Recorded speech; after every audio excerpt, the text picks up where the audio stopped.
পাশে তৃণমূল, খেজুরিতে আক্রান্তদের পাশে তৃণমূল। ভোট পরবর্তী অশান্তিতে আক্রান্ত তৃণমূল, একাধিক কর্মীদের দোকানপাট ভাঙচুর করা হয়। কর্মীদের পাশে দাঁড়াতে এলাকায় আজ তৃণমূলের প্রতিনিধি দল তারা যান, তারা কথা বলেন আক্রান্তদের সঙ্গে। তৃণমূলের আক্রান্তদের অর্থাৎ ঘর ছাড়াদের ঘরে এবার তৃণমূলের প্রতিনিধি দল।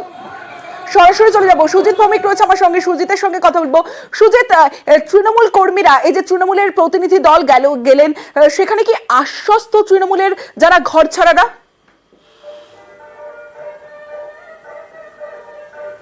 তাও আশ্বস্ত করতেই কিন্তু আজকে কুণাল ঘোষের নেতৃত্বে কলকাতা থেকে রাজ্য তৃণমূলের 3 জনের প্রতিনিধি দল, সঙ্গে জেলা তৃণমূলের যারা নেতা রয়েছেন তারাও গিয়েছেন এই খেজুরির শ্যামপুরে, যেখানে কিনা একটা সভা, যেমন প্রতিবাদ সভা রয়েছে, তার আগে আক্রান্তদের সঙ্গে কথা বলা, তাদের পাশে থাকার বার্তা দেওয়া, সবটাই কিন্তু মুখ্যমন্ত্রী বা তৃণমূল নেত্রী মমতা বন্দ্যোপাধ্যায়ের নির্দেশে আজ হাজির হয়ে করলেন।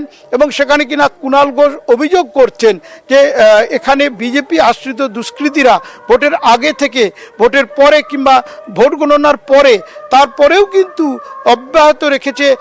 বলা যায় যে তৃণমূল কর্মী সমর্থকদের বাড়িতে বেছে বেছে, দোকান যারা ব্যবসায়ী যারা, তাদের বাড়িতে যারা তৃণমূল সমর্থক, তাদের দোকান বন্ধ করে দেওয়া, এই যে ঘটনাগুলো সবটাই কিন্তু খেজুরিতে।